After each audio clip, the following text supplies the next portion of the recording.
Biodiversity supports human and societal needs, including food and nutrition, security, energy, development of medicines, pharmaceuticals, and fresh water, which together underpin good health. It also supports economic opportunities and leisure activities that contribute to overall well-being.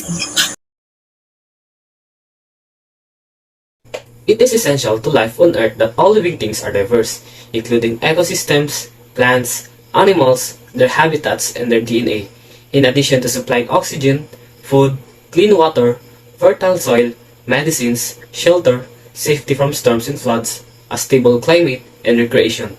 Biodiversity is essential to human survival. In order for us to reconcile the need of human beings in terms of their health and the need to protect the growth of biodiversity, we should support local organic agriculture, create tiny neighborhood farms that optimize the variety, quantity, and quality of the food that is produced, decreases the need for transportation, reducing carbon footprint, boosts food security that will enhances the biodiversity.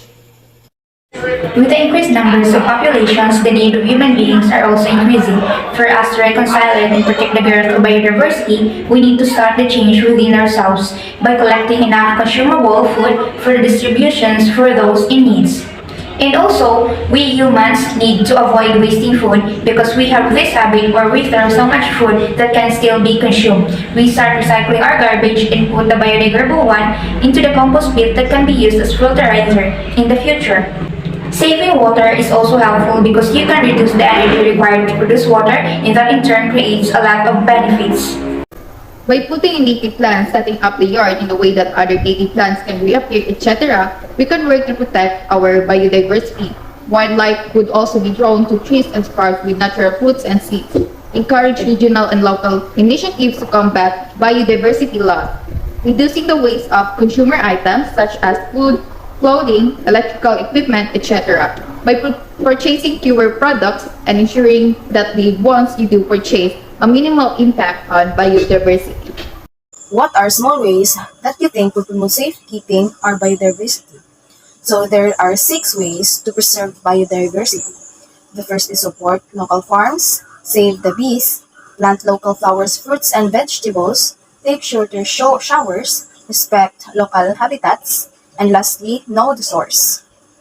Support local and regional projects aimed at tackling biodiversity loss, buying fewer products and making sure the products you do buy minimize the impact on biodiversity. Investing in ways that promote biodiversity, reducing waste and consumers, goods, foods, clothes, electrical appliances, and etc. What do you think are the common human activities that can be harmed by diversity? The biodiversity of the globe is impacted by humans in a variety of ways, both consciously and unconsciously. The way that humans have altered natural habitats to make room for farms or to collect natural resources has caused the greatest harm to biodiversity. Yet, but as climate change progresses, it will have a rising impact in ecosystem. Land use change, mainly for large-scale food production, which is responsible for 30% of the global biodiversity decline, is the primary direct of caused biodiversity loss. The second major factor accounting for 20% is population, overfishing, overhunting, and overharvesting for goods including food, medicine, and timber. Number 3. What are small ways that you think would promote safekeeping our biodiversity? To protect our biodiversity, there are small ways that can promote the safekeeping of our biodiversity. And what are those? Those are to plant local flowers, fruit and vegetables, protect natural habitats, conserve our water use, reduce, reuse, and recycle, support farmers, and lastly, educate ourselves and those around you. Because educating ourselves about the importance of biodiversity conservation increases public awareness of the issue. As public awareness increases, people become more involved in caring about their environment. That's all. What do you think are the common human activities that can harm biodiversity?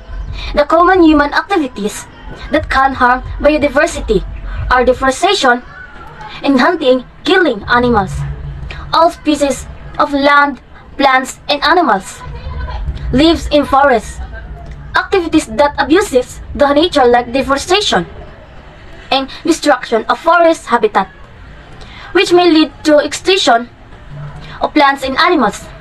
Also, deforestation and hunting, killing animals are 2 common human activities that can harm biodiversity.